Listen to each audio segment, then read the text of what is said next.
परम धर्म क्या है? धर्म किसे कहते हैं? धारण करने को धर्म कहते हैं। क्या धारण करें?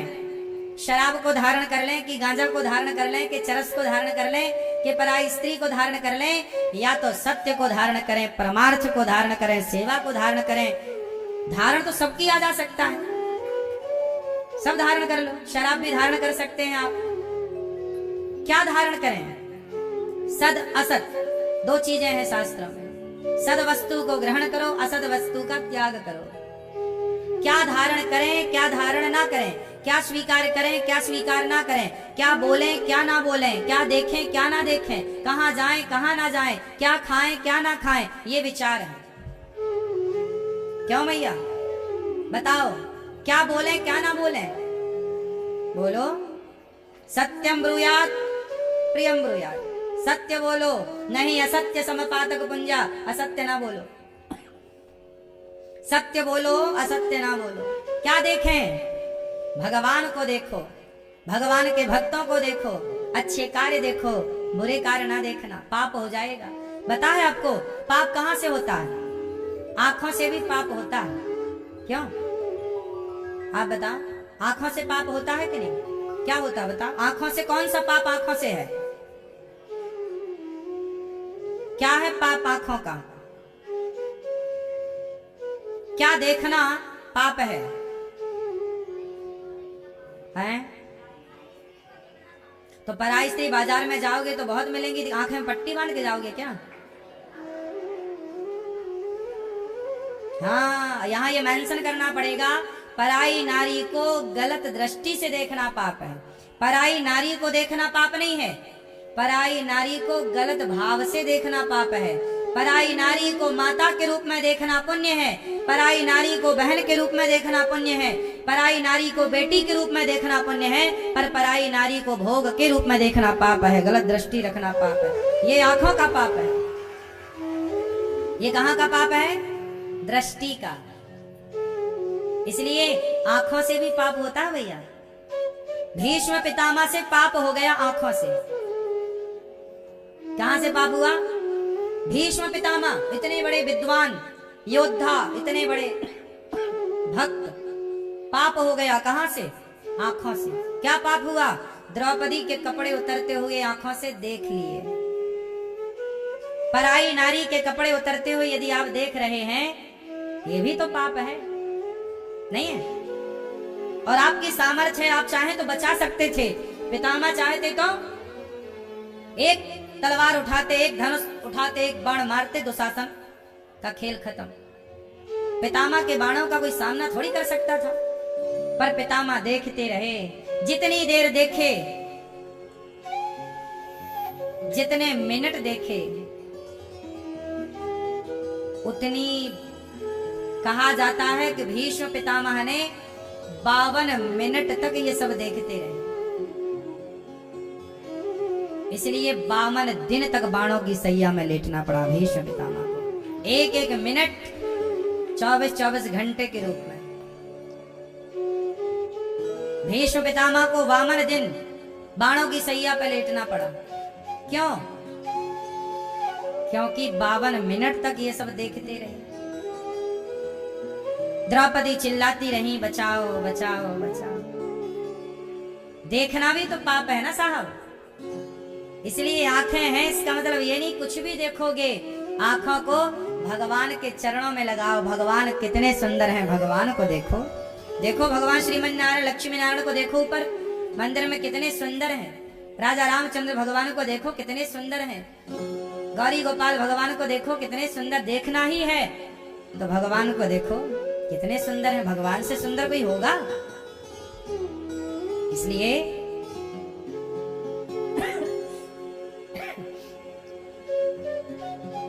जिसकी रचना इतनी सुंदर वो कितना, भगवान सबसे सुंदर। आंखों का पाप है गलत देखना, समझ रहे हो? कानों का पाप भी होता है। आंखों से पाप होता है तो कानों से भी पाप होता है। बताओ कानों से कौन सा पाप होता है? आप बताओ, बोलो। कानों से कौन सा पाप? निंदा सुनना, संतों की निंदा, सुन रहे हैं, माँ बाप की निंदा सुन रहे हैं, गौ माता की निंदा सुन रहे हैं, भगवान की निंदा सुन रहे हैं। हरिहर निंदा सुनहि जिकाना, हाँ ही पाप गौघात समाना। निंदा सुनना भी गौ हत्या की तरह पाप देने वाला है। हाँ ही पाप गौघात, गौघात मतलब गौ हत्या। गौ हत्या कर देने से जो पाप लगता है वही पाप निंदा सुनने से लगता है। किसकी निंदा? गुरुजनों की, माता की, पिता की, भगवान की। हम क्यों किसी की निंदा सुने? निंदा सुनने से पाप होता है, जबकि भगवान की कथा सुनने से पुण्य होता है। देखो ना, इसलिए निंदा कानों से भी पाप होता है। आप बोले हमने तो कोई पाप किया नहीं, नहीं आपने कोई पाप नहीं किया, पर सुना तो है कानों से निंदा। वो पाप कहां जाएगा? देखो ना, माता कैकेयी ने कानों से राम की निंदा सुन ली। मंथरा किसकी निंदा कर रही है? बोलो। राम के बारे में भड़का रही है कैकेयी को मंथरा। बोलो हाँ। और भड़काने में, वो कान भरने में इतनी सफल भी हो गई मंथरा कि मंथरा के द्वारा भड़काने में निंदा की ना उसने राम की, कौशल्या माँ की, कि कौशल्या के मन में तो कपट है, तुझे दासी बना के रखेंगी। ऐसे ऐसे भड़का दिया मंथरा ने कैकेयी माता को कि राम की निंदा जब सुनी माता कैकेयी ने, तो जो भगवान की निंदा सुनता है, समाज उसका नाम लेना भी पसंद नहीं करता। इसलिए आज तक किसी बाप ने अपनी बेटी का नाम कैकेयी नहीं रखा, क्योंकि कैकेयी राम की निंदा सुनती है। कैकेयी राम की निंदा सुनती है। इसलिए निंदा ना सुनो, चाहे वो भगवान की निंदा हो, भक्त की निंदा हो। हम पड़ोसी की निंदा भी क्यों सुने? हमें मिलेगा क्या? कौन से हम निंदा सुन के धन्ना सेठ हो जाएंगे? पाप ही लगेगा। क्यों जी? मैया क्या बोलती तू? पाप लगेगा कि नहीं? आप तो 2-2 घंटे सुनती हो पड़ोसन की बातें।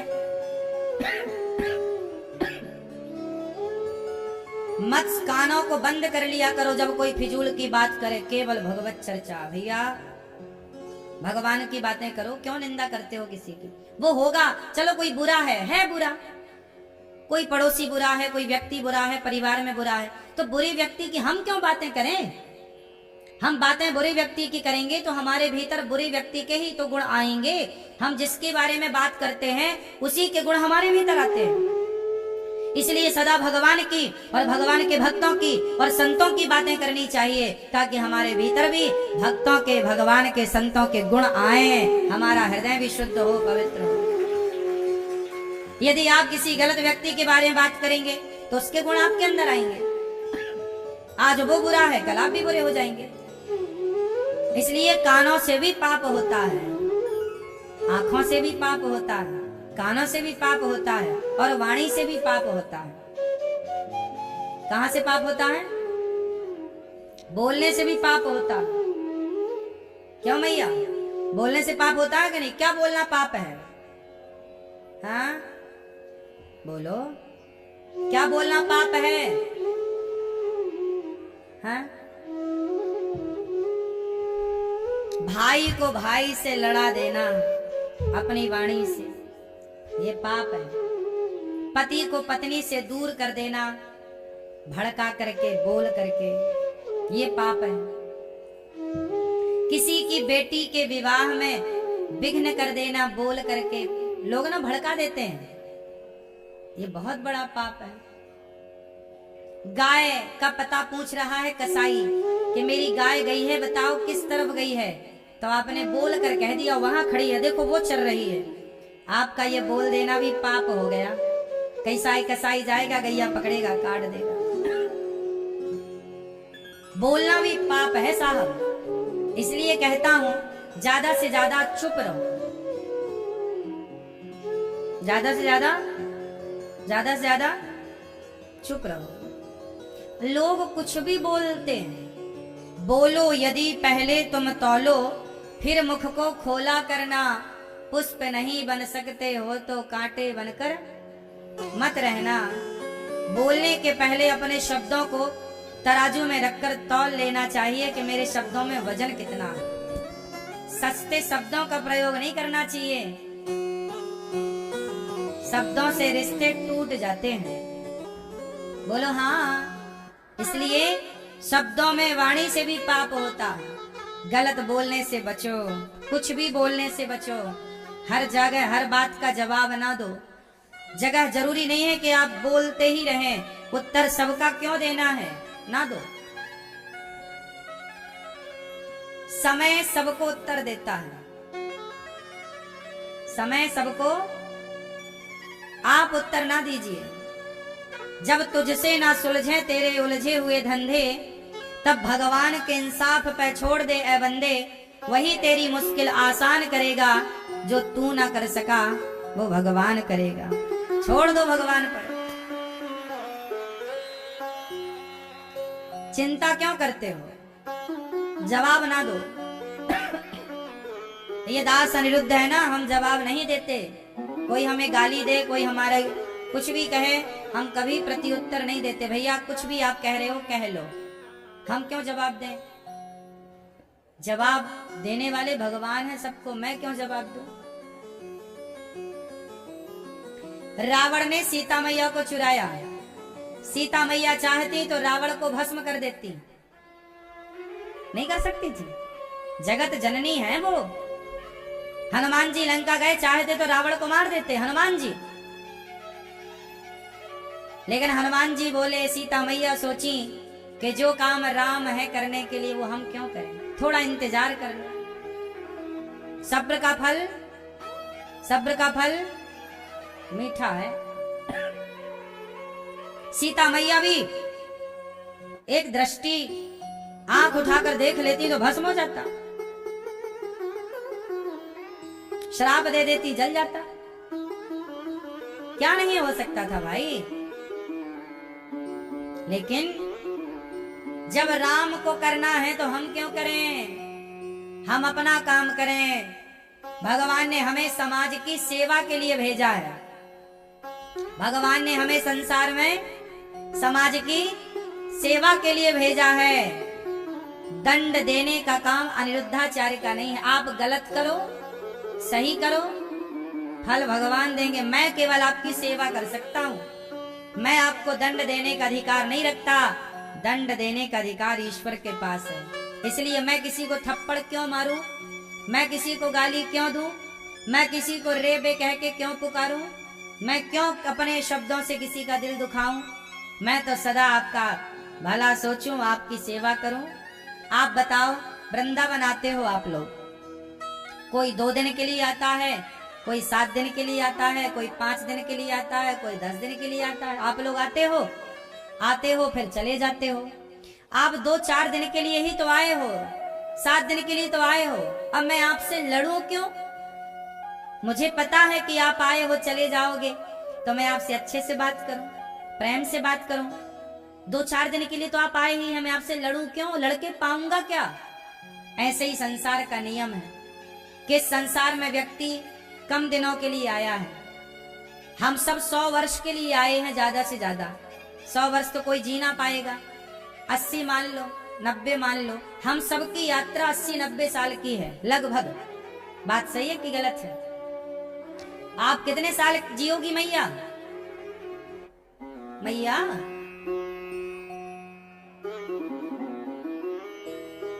85 साल की हो हैं, 82, 82,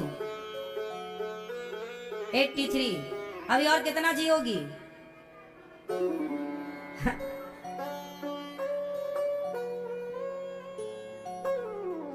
ऐसे ही है जीवन। ये मैया 80 साल की हो गई, अब और जोर लगाएंगी तो 20 साल और जी लेंगी। नहीं 20 साल नहीं, अरे 100 तक तो जाओ, शतक लगाओ। बहू परेशान कर रही है क्या, फिर ठीक है, जियो। 80 साल के यदि आप हो गए, 90 साल के यदि आप हो गए, तो हम सब की यात्रा कितने साल की है? अधिक से अधिक 100 से आगे क्या? बोलो, 100 से आगे क्या?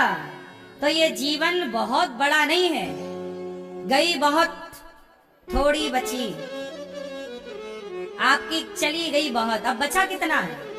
आप यदि 50 साल के हो गए तो 50 तो गए, जो गए सो गए, अब क्या कर लोगे? 50 ही तो बचा। 25 के हो गए आप तो 25 तो गए, 75 ही तो बचे।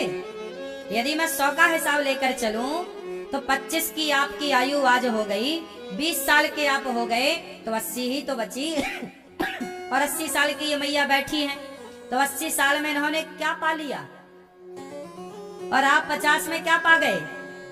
और तुम क्या पा जाओगे? और हाँ, ज्यादा चक्कर में ना पड़ो, हम क्यों आपसे लड़ें? यात्रा आपकी भी 100 साल की है, यात्रा हमारी भी 100 साल की है, आप भी यात्री हैं, हम भी यात्री हैं, यात्री यात्री प्यार से रहो, लड़ाई झगड़ा क्यों करना? हम आपकी सेवा करें, आप हमारी सेवा करो, हम आपका दुख दर्द समझें, आप हमारा दुख दर्द समझो, हम आपके दुख सुख में काम आए, आप हमारे दुख सुख में काम आओ, हम आपके बारे में अच्छा सोचें, आप हमारे बारे में अच्छा सोचो। अब गलती मैं करूं या आप करें, उसका दंड ईश्वर देंगे, मैं आपको क्यों दंड दूं? मैं क्यों आपके बारे में गलत सोचूं, गलत करूं? यदि मैंने दंड दिया तो ईश्वर बोलेंगे तूने दंड क्यों दिया? आज आप उपचे में, यही पाप है। आदमी ज्यादा होशियार बन जाता है कि भाई उसने एक गाली दी, मैंने 2 दे दी, तुमने क्यों दे दी? उसने दी, देने देते, उसने थप्पड़ मारा, मारने देते। भाई कोई आतंकवादी हो, कोई राष्ट्रद्रोही हो, कोई देश की सीमा पर हमारे भारत पर आक्रमण करने दूसरे देश की सेना आए, तब तो हम लड़ें और मरें और मारें, तब तो लड़ना धर्म हो जाता है। भाई देश के लिए लड़ना क्या है? धर्म है, लड़ो। देश के लिए मरना धर्म है, देश के लिए मारना धर्म है, तब तो सही है। लेकिन फिजूल में आपस में क्यों लड़ना? यदि हम आपस में लड़ बैठेंगे तो देश को कौन संभालेगा? कोई भी बाहर वाला अपने घर से हमें निकालेगा। दीवानों जरा होश करो, मेरे देश प्रेमियों, आपस में प्रेम करो, देश प्रेम करो। इसलिए आपस में लड़ने से कुछ ना पाओगे। न्याय ईश्वर के हाथ में है, आपके हाथ में है। आप समझा सकते हैं किसी को, ए भैया ये गलत कर रहे हो, ए भैया ये काम गलत है, ये मत करो। आपको अधिकार नहीं है दंड देने का। इसलिए कहता हूं, वाणी को बड़ी सॉफ्ट रखो, वाणी से दंड ना दो किसी को। आंखों को बड़ी सॉफ्ट रखो, आंखों को झुका के रखो, सबको ना ताका करो। स्त्रियों के चरणों को देखा करो, स्त्रियों के मुखमंडल को ना देखा करो। लक्ष्मण जी ने माता सीता के मुख को कभी नहीं देखा, लक्ष्मण जी ने माता सीता के सदा चरणों को देखा है। पराई नारी को हम क्यों देखें? जब नजर झुका के बात करने से गुजारा हो रहा है तो नजर उठा के क्या पाएंगे? मन का भटकाव होगा। इसलिए नजर झुका के रखो। नारियों के पांव में होता है माहौर। क्या लगाती है माताएं? लाल लाल पांव में माहौर बोलते ना आप लोग, हाँ या ना? मेहंदी माहौर पांव में, मेहंदी माहौर दोनों लाल होते हैं।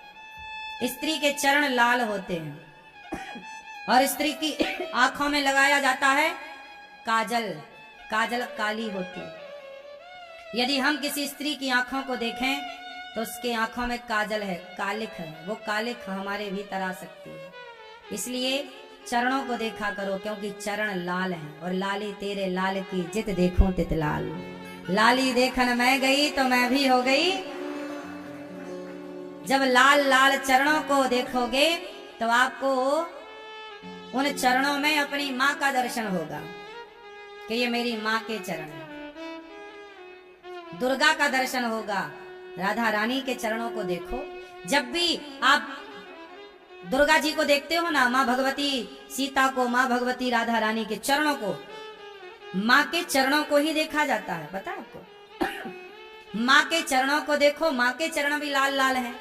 और स्त्रियों के चरण भी लाल। तो जब भी स्त्रियों के चरण देखो तो आप यही भाव रखो कि ये मेरी राधा रानी के चरण हैं, ये मेरी सीता माँ के चरण हैं, ये भगवती दुर्गा के चरणों में माँ है, मतलब माँ के रूप में देखो। आंखों की तरफ ना जाना, खतरा है वहां। क्यों? आंखों की तरफ जाओगे तो 2 और 2 4 हो जाएगा, 4 हो गया तो फिर प्यार हो जाएगा, और प्यार हो गया तो फिर जीना हराम हो जाएगा। इसलिए पर नारी पैनी छुरी 3 तरफ से खाए, धन हरे यौवन हरे और घोर नरक ले जाए। पर नारी के चरण ही देखो, चरणों से ऊपर दृष्टि डालोगे तो फंसोगे लाला, ज्यादा होशियार ना बनो। पर आजकल के छोरा को कौन समझाए, वो तो गाना गाता है, ताकते रहते तुझको सांझ सवेरे, तेरे मस्त मस्त 2 नैन। नहीं पता चल रहा उसको कि नैनों से वो मार डालेगी तुझे। स्त्री तलवार से नहीं मारती, स्त्री लाठी और डंडे से नहीं मारती। किसी को देख ले तो आदमी मर जाए, सही है? इसलिए वो भले तुम्हें देखे पर तुम चरण को ही देखना, ऊपर दृष्टि नहीं। समझ रहे हो लाला?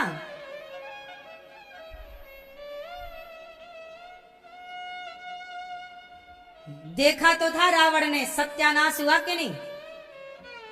देखा तो था दुर्योधन ने, दुशासन ने, सर्वनाश हुआ कि नहीं? कहते हैं ना, पांव देखो, दुशासन साड़ी पकड़ रहा है, ऊपर देख रहा है, देखा तो नाश हो गया। इतिहास काहे नहीं पढ़ते? जिन जिन ने नारियों को देखा है, पराई स्त्री को गलत भाव से, उन्होंने इतिहास उठाओ, सर्वनाश हुआ है। तुम देख रहे हो तो अगला नंबर तुम्हारा है, ये समझो। बात सही है? फिर धर्म क्या है? मनुष्य का धर्म है परहित सरिस धर्म नहीं भाई, पर पीड़ा सम नहीं अधमाई, परोपकाराय सताम विभूतया, परहित ही धर्म है। मनुष्य का धर्म क्या है? परहित। हाथों से भी पाप होता है, किसी का गला दबाओ तो हाथों से पाप हो गया, और किसी के चरण दबाकर सुख दो तो हाथों से पुण्य हो गया। ये हाथ पाप भी कर सकते हैं और ये हाथ पुण्य भी कर सकते हैं। बोलो हाँ। इसलिए कहता हूं, इन हाथों से किसी भूखे को रोटी दो। ये दास अनिरुद्ध यही सेवा करता है गौरी गोपाल में, अन्नदान की, रोटी की सेवा। आप लोग जो सहयोग करते हो, हजारों भक्तों को यहाँ पेट भर भोजन मिलता है, इन हाथों की सार्थकता होती है। ये हाथ हमारे जो है ना, एक दिन जल के राख हो जाएंगे, पता ही नहीं लगेगा। मटके में समा जाएंगे, 50 रुपए के, 100 रुपए के मटके में पूरा शरीर, पूरा अनिरुद्धाचार्य 100 रुपए के घड़े में समा चुका होगा। जब तक शरीर है आओ, इसलिए दास अनिरुद्ध माओ के पांव दबाता है शरीर तो पांव दबा लें। गला क्यों दबाएं किसी का? क्या पाएंगे गला दबाकर? क्यों मेरी माँ? हाथ है तो सेवा करो, भूखे को भोजन मिल जाए, प्यासे को पानी मिल जाए, और क्या चाहिए? फिर यही जीवन का आनंद है साहब। शास्त्रों का सार क्या है? 4 वेद 6 शास्त्र में बात मिली है, दोए दुख दीन है दुख होत है, सुख दीन है सुख होए। भगवान के 24 अवतारों का वर्णन भागवत जी में हुआ, और भागवत जी में अवतारों के साथ व्यास जी ने जब 17 पुराण लिखे, शांति ना मिली, तब व्यास जी को नारद जी ने कहा भागवत जी लिखिए। तब भागवत जी की शुरुआत महाभारत के युद्ध से हुई। वेद व्यास जी ने भागवत जी की रचना की। नारद जी बोले मैं दासी पुत्र था, संतों की कृपा के बल पर मैं ब्रह्मा पुत्र बना, ये सेवा का फल है। सेवा की नारद जी ने संतों की तो ब्रह्मा पुत्र हो गए, सेवा के बल पर प्रमोशन हो गया। सेवा करने वाला बड़ा बहुत होता है, बड़ा बनता है। इसलिए नारद जी ने संतों की खूब सेवा की। नारद जी के लिए बैकुंठ के दरवाजे खुले रहते हैं। नारद जी कहीं भी जाएं सदा द्वार खुले हैं। क्यों? क्योंकि वो सदा नाम जप करते हैं, श्रीमन नारायण श्रीमन नारायण श्रीमन नारायण। नारद जी क्या जपते हैं? बोलो, श्रीमन नारायण श्रीमन। सदा नारद जी नारायण नारायण जपते हैं। नारद जी नाम जपते हैं ना, इसलिए उनके लिए भगवान के दरवाजे खुले हैं। जो भगवान का नाम जपता है उसके लिए मोक्ष के दरवाजे, वैकुंठ के दरवाजे खुल जाते हैं। इसलिए नाम जपा करो, काम करते रहो और नाम।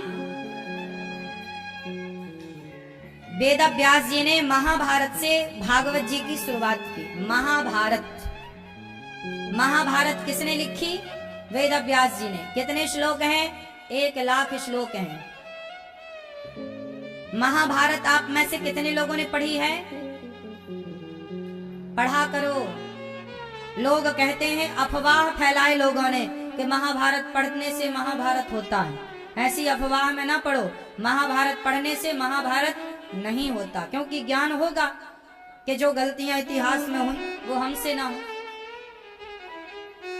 ना पढ़ने के कारण समाज में बड़ी अफवाह फैल गई। बताओ, महाभारत किसकी गलती से हुआ? उत्तर दो जोर से, जोर से। किससे? द्रौपदी। क्या क्या गलती की माता द्रौपदी ने? क्या बोल दिया? बोलो। अंधे का बेटा। आप लोगों ने ये बात महाभारत में कहीं पढ़ी है? बोलो। हाँ, पूरे महाभारत में आप पढ़ लो, ये बात कहीं नहीं लिखी। द्रौपदी जैसी अच्छे कुल की पढ़ी लिखी नारियां इस तरह के शब्दों का प्रयोग कर ही नहीं सकती। द्रौपदी ने ये बात बोली ही नहीं कि अंधों के अंधे होते हैं। जब दुर्योधन पानी में गिरा तो भीम हंसे जोर से, तो द्रौपदी भी थोड़ी केवल हंसी हैं। द्रौपदी ने ये पूरे महाभारत में कोई भी श्लोक ऐसा नहीं बता सकते आप लोग जहां ये लिखा हो कि अंधों के अंधे होते हैं। द्रौपदी क्यों बोलेंगी? लेकिन चूंकि आप लोगों ने देखा ना टीवियों के सीरियल में, उसमें तो बोला गया, तो आपने इसलिए कहता हूं पढ़ा करो। सुनी हुई बातें सही हो जरूरी नहीं। द्रौपदी ने ये बोला ही नहीं कि अंधों के अंधे होते हैं, लेकिन समाज में प्रचलन तो यही हो गया। और आप लोग क्या कह रहे हैं कि द्रौपदी के कारण महाभारत हुआ, क्योंकि द्रौपदी ने बोल दिया। महाभारत होने की वजह द्रौपदी नहीं है। आप लोग कैसे न्याय करता है? यदि आप न्यायाधीश होते तो कैसे न्याय कर रहे हैं? आप कह रहे हैं द्रौपदी के कारण महाभारत हुआ। जब आपको कभी द्रौपदी मिलेंगी ऊपर और पूछेंगी काहे, कह रहे थे कि हमारे कारण महाभारत हुआ। क्यों मैया? पूछेंगी द्रौपदी मैया यदि मिलेंगी तो क्या जवाब दोगे? आपको द्रौपदी की गलती तो दिखाई पड़ रही है, पर दुशासन जो कपड़े उतार रहा है भरी सभा में, उसकी गलती आपको नजर नहीं आ रही है। आपने ये नहीं कहा कि दुशासन की गलती के कारण महाभारत हुआ। आपने ये नहीं कहा कि दुर्योधन की गलती के कारण महाभारत हुआ, जबकि दुर्योधन ने कहा कि कपड़े उतार दो।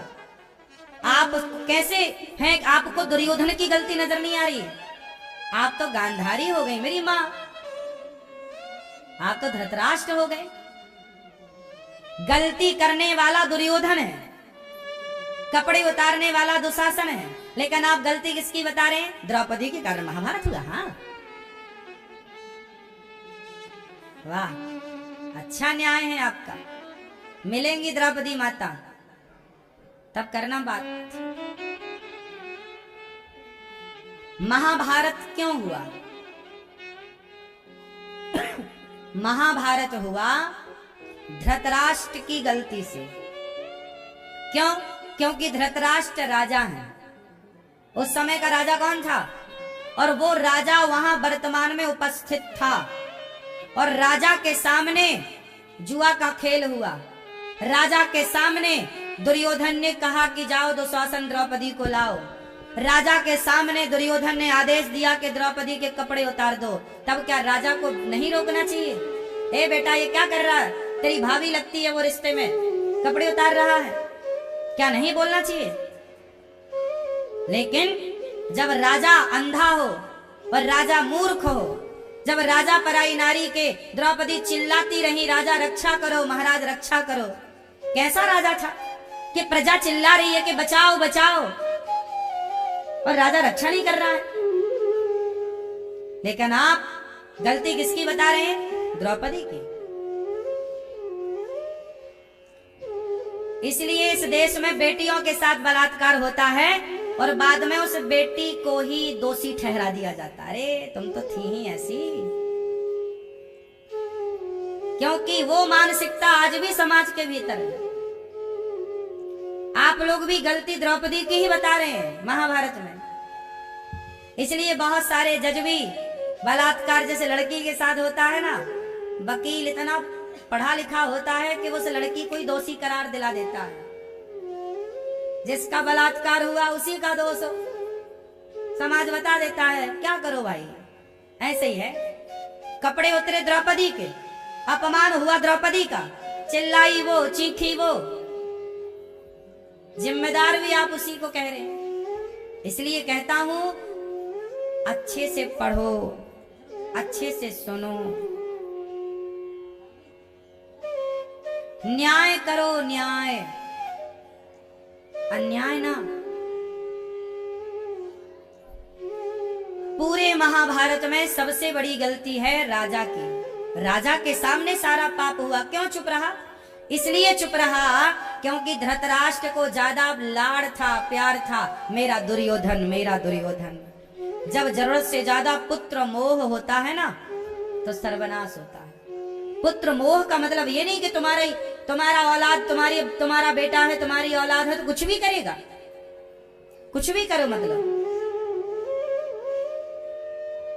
महाभारत क्यों हुआ? धृतराष्ट्र की गलती है। क्या गलती है? न्याय नहीं किया, रक्षा रक्षा चिल्लाती रही, बचाओ, क्यों नहीं बचाए? क्यों नहीं सेना को आदेश दिया दुशासन को पकड़ के कारागार में डाल दो? इसने एक नारी के कपड़े उतारने की कोशिश की है। गलती किसकी है? दुर्योधन की।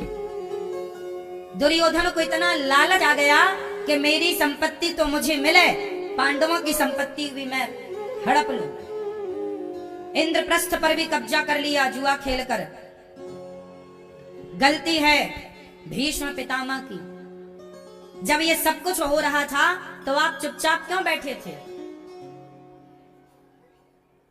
उनकी भी गलती है जो तमाशा देखते हैं। क्यों बैठे थे? बोला क्यों नहीं? क्यों नहीं बाण उठाया, 2 थप्पड़ क्यों नहीं दुशासन को जमाया? पितामह भीष्म की भी गलती है, इसलिए बाणों की सैया मिली। क्यों नहीं बचाया?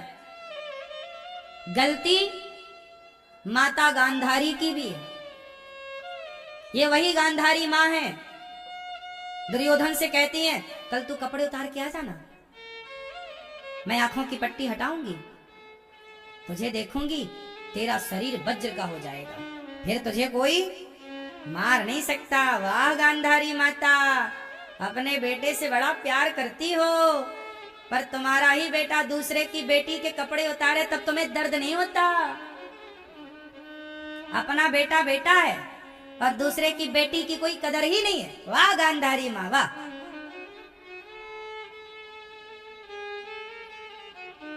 गांधारी माँ बोली कपड़े उतार के आना कल निर्वस्त्र।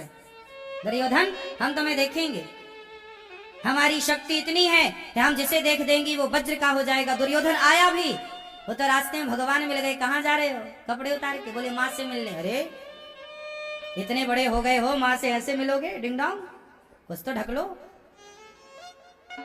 अरे बोले माँ ने कहा कि कपड़े मत पहन। अरे कपड़े पहनने का मना किया है, पत्ते वत्ते तो लपेट लो, पत्ते का थोड़ी मना किया है। भगवान ने टॉवल बना दी पत्ते की, पत्ते की टॉवल बनाई, कमर ढक दी, गांधारी के सामने पहुंचा। माँ ने कहा कि कपड़े तो नहीं ना माँ, कपड़ा तो कुछ नहीं है। पट्टी हटाई, पूरे शरीर पर दृष्टि गई, वज्र का हो गया शरीर दुर्योधन का, पर जांघें कमजोर रह गई क्योंकि जांघें पत्तों से ढकी हुई थी। कितने तुम होशियार बन जाओ, पर भगवान के आगे तुम्हारी चतुराई चलेगी नहीं। ना तो गांधारी की चतुराई चली, ना दुर्योधन की। कमजोर रह गई जांघें, उन्हीं जांघों को तोड़ा बाद में भीम भैया ने गदा से। ले ये वही जांघें हैं। बड़ा कहता था आजा द्रौपदी मेरी जांघों में आकर बैठ जा। वाह, पराई औरत को अपनी जांघों में बिठाने का बड़ा शौक है। तेरी जांघें तोड़ी जाएंगी दुष्ट। जांघें इसलिए तोड़ी गई क्योंकि तू पराई नारी को अपनी जांघों में बिठाना चाहता था।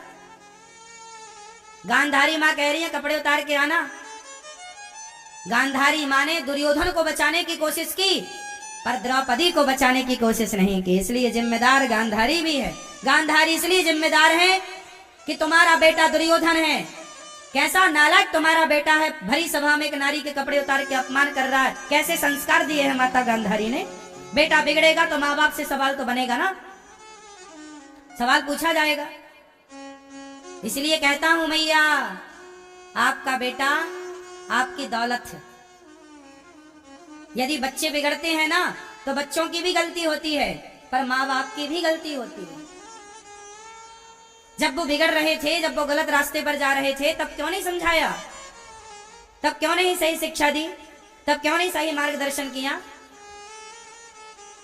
इसलिए गांधारी भी जिम्मेदार हैं। महाभारत क्यों हुआ? क्योंकि जब सलाहकार शकुनी जैसे हो जाएं, आपके इर्द गिर्द सलाहकार आपके शकुनी जैसे हो जाएं, तो महाभारत तो होगा। महाभारत क्यों हुआ? शकुनी भी जिम्मेदार हैं। बोलो हाँ, बोलो हाँ। कौन जिम्मेदार है? शकुनी।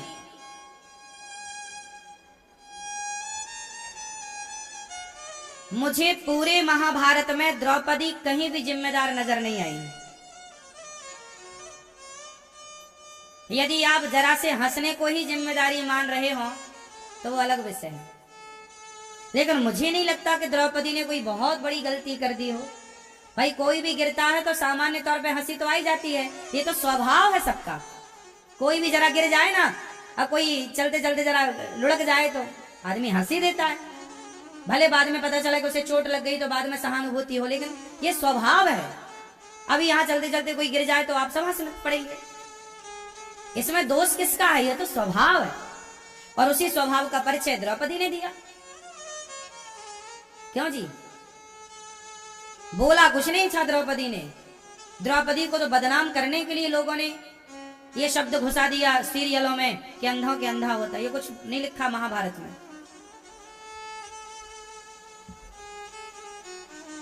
महाभारत क्यों हुआ? शकुनी जिम्मेदार है।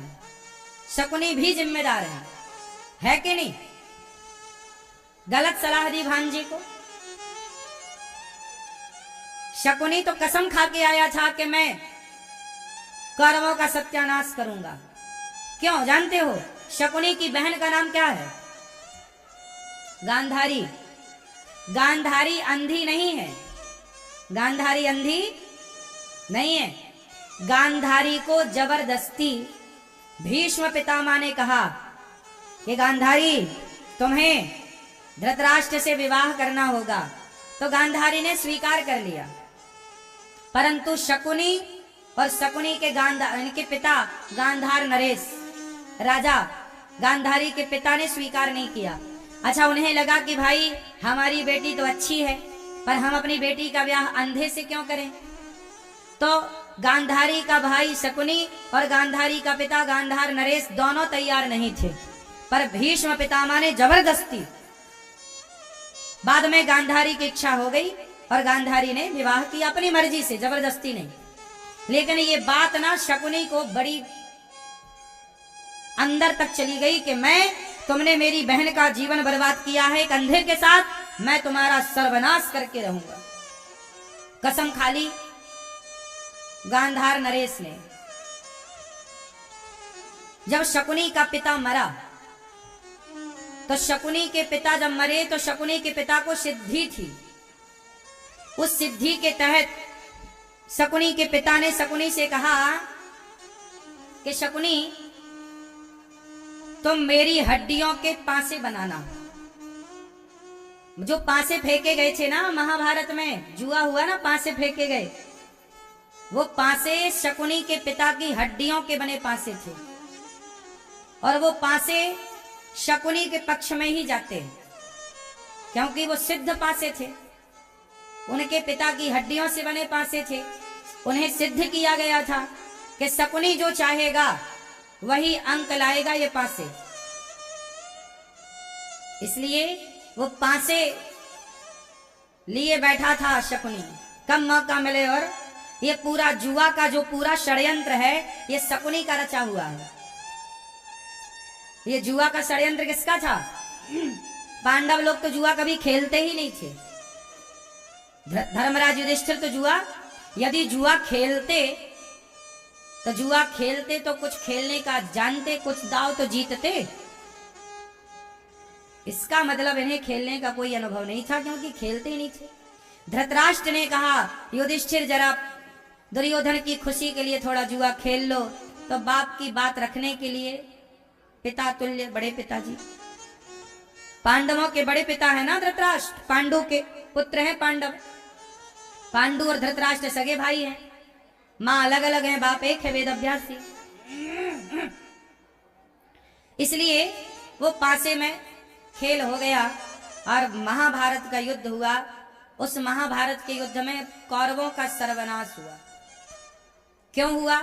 क्योंकि कौरव अधर्म के साथ थे। जो गलत के साथ होता है देर सवेर परिणाम मिलता। इसलिए कहता हूं साहब, सच्चाई, अच्छाई, ईमानदारी की नमक रोटी खाओ। बेईमानी करके ज्यादा धन्ना सेठ बनने की कोशिश ना करो। दुर्योधन को जल्दी धन्ना सेठ बनना था, सारी दौलत चाहिए थी, सर्वनाश हो गया। पाप का बाप कौन है? क्यों?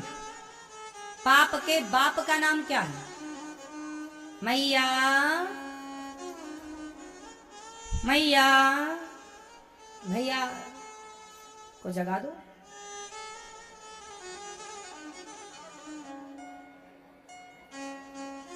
पाप के बाप का नाम क्या है? क्या? लोभ। पाप का बाप कौन है? लोभ। इसलिए कहता हूं संसार का हर पाप लोभ से प्रारंभ होता है। यदि आपके अंदर लोभ है तो आप पाप जरूर करेंगे। यदि आपके अंदर लोभ नहीं है तो आप कोई पाप क्यों करेंगे? कोई चोरी क्यों करता है? चोर चोरी क्यों करता है? चोरी करना पाप है कि पुण्य है? पाप है। परंतु चोरी करता क्यों है? लोभ के कारण। मर्डर क्यों करता है? लोभ के कारण। सुपारी मिल गई, जमीन जायदाद का विवाद है, मार दिया, है तो लोभ ही ना। इसलिए लोभ पाप का बाप है। इसलिए लोभ पर कंट्रोल। जितना मिल जाए उतने में खुश रहो। राम इतना दीजिए जामे कुटुंब समाए, मैं भी भूखा ना रहूं साधु न भूखा। हे भगवान इतना दो जितने में परिवार सुख से रहे। दो रोटी की कभी जरूरत पड़े तो मिल जाए, भूखे सोना ना पड़े, बस इतना मिले तो ही गुजारा होगा और तो ही जीवन बेहतर चलेगा। चलो महाभारत हुआ, 99 कौरव मारे गए। दुर्योधन की क्या तोड़ दी भीम भैया ने? जांघें तोड़ दी। अश्वत्थामा आया। अश्वत्थामा ने कहा मित्र मैं क्या मदद करूं? बोले मेरी इच्छा है कि पांडवों को मैं मरा हुआ देखना चाहता हूं। पांडवों को मरा हुआ देखना चाहता है दुर्योधन। अश्वत्थामा गए और द्रौपदी के 5 बच्चे सो रहे थे। उन 5 बच्चों को ही अश्वत्थामा ने पांडव समझ लिया। उनके नाम थे प्रतिबिंज, श्रुत सौम, श्रुतकर्मा, शतानीक और श्रुतसेन। ये 5 पांडवों के एक एक बेटा था जो द्रौपदी से हुआ था। 5 बच्चे थे द्रौपदी के, 5 का सिर काट लिया अश्वत्थामा ने। ये अश्वत्थामा कौन है? गुरु द्रोणाचार्य के पुत्र। इतने बड़े बाप के बेटा हैं, लेकिन काम क्या कर रहे हैं? सबसे घटिया बच्चों को मार दिया। इसलिए अश्वत्थामा अमर हो गए। कैसे अमर हैं? श्राप से अमर हैं। तुम मौत मांगोगे ना पर मर ना पाओगे। आज भी अश्वत्थामा अमर है, पता है आपको? भ्रमण करते रहते हैं, पता नहीं कहाँ आ जाएं, किसके बीच में आ जाएं। विशेषतः उनका नर्मदा माँ के तट पर ही विचरण रहता है। अब हैं अमर तो पूरे भारत का भ्रमण करते रहते होंगे, कहाँ चले जाएं वो जाने, लेकिन वो अमर हैं। क्यों? द्रौपदी के 5 पुत्रों को मारा। भगवान ने कहा, अश्वत्थामा तुमने बच्चों की हत्या कर दी, अबोध बालकों को मार दिया, तुम्हें माफ नहीं किया जा सकता। तुम मौत मांगोगे ना, भगवान चाहते तो मार देते, पर मारते तो मर जाता, लेकिन भगवान ने बोला कि नहीं, तुम्हें ऐसा दंड देंगे कि तुम मौत मांगोगे पर मर ना पाओगे, तड़प तड़प तड़पते रहोगे।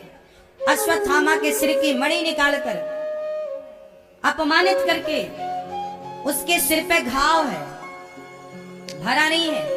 अब सोचिए कोई ऐसा घाव हो जाए जो सदा के लिए हो, कभी ना भरे, तो बताओ उस घाव के साथ रहना कितना दर्दनाक होगा। और घाव कहाँ है? सिर पे।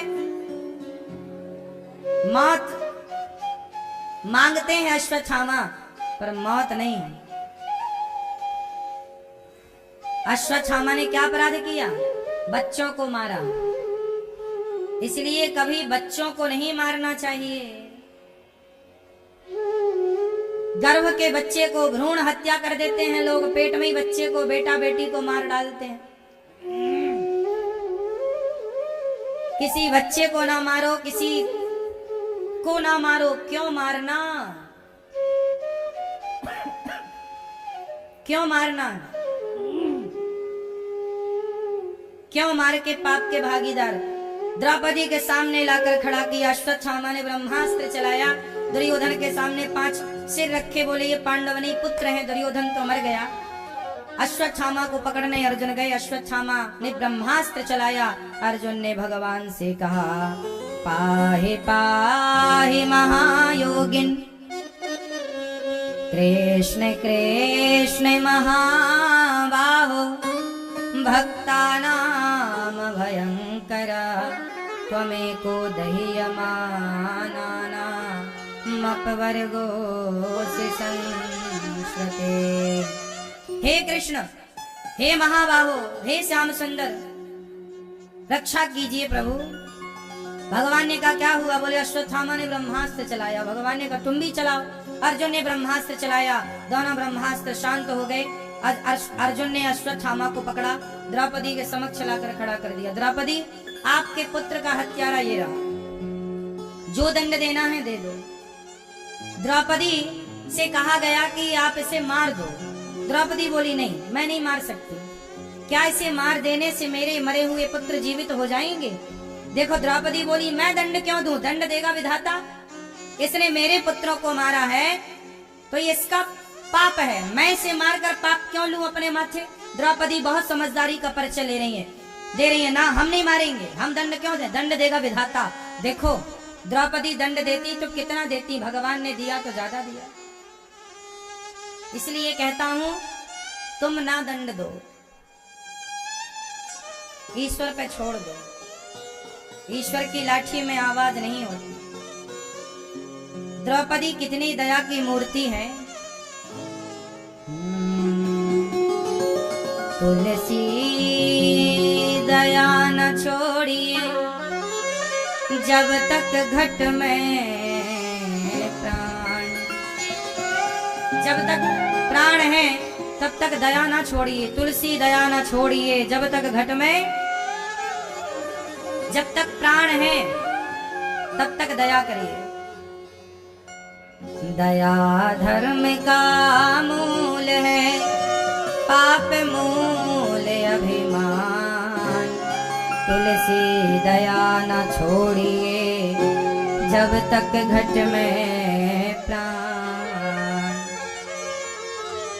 जब तक प्राण है तब तक दया करिए। द्रौपदी बोली कि इसे छोड़ दो। भगवान बोले वाह बहन, आपके अंदर इतनी दयालुता है, इतनी करुणा है। सच्चाई तो यही है कि द्रौपदी के अंदर करुणा ना होती तो भगवान उन्हें अपनी बहन कह के क्यों बुलाते? भगवान उन्हें ही स्वीकार करते हैं जिनके भीतर करुणा होती है, जिनके भीतर दया होती है। जिनके भीतर दया नहीं, करुणा नहीं, भगवान कभी उन्हें स्वीकार बोलो मेरी माँ, उन्हें स्वीकार।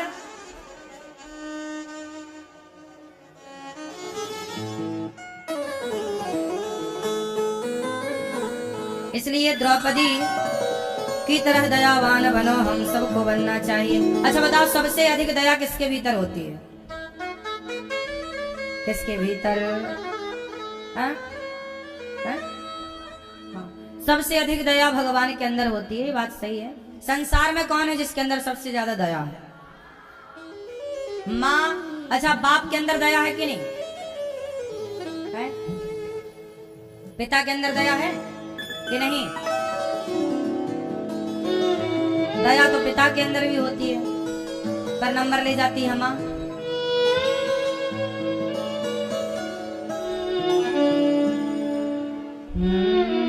इसलिए कहता हूं, दया तो माँ बाप दोनों में है, इसलिए हम दोनों के ऋणी हैं और दोनों का ही हमें आशीर्वाद लेना चाहिए, दोनों की दुआएं लेनी चाहिए, दोनों की सेवा करनी चाहिए। बेटा वही अच्छा है जो माँ बाप दोनों को प्रसन्न रखे। इसलिए आप लोग अपने माँ बाप की खूब सेवा करिए। किसी माँ बाप को वृद्धाश्रम ना आना पड़े, किसी बूढ़े को बुढ़ापे में घर ना छोड़ना पड़े और दर दर की ठोकर ना खानी पड़े। गौरी गोपाल आश्रम में ऐसी माताएं रहती हैं जिन माओं के बेटों ने घर से निकाल दिया, सेवा नहीं करते, बेटे सेवा नहीं करते, लेके आ जाते हैं।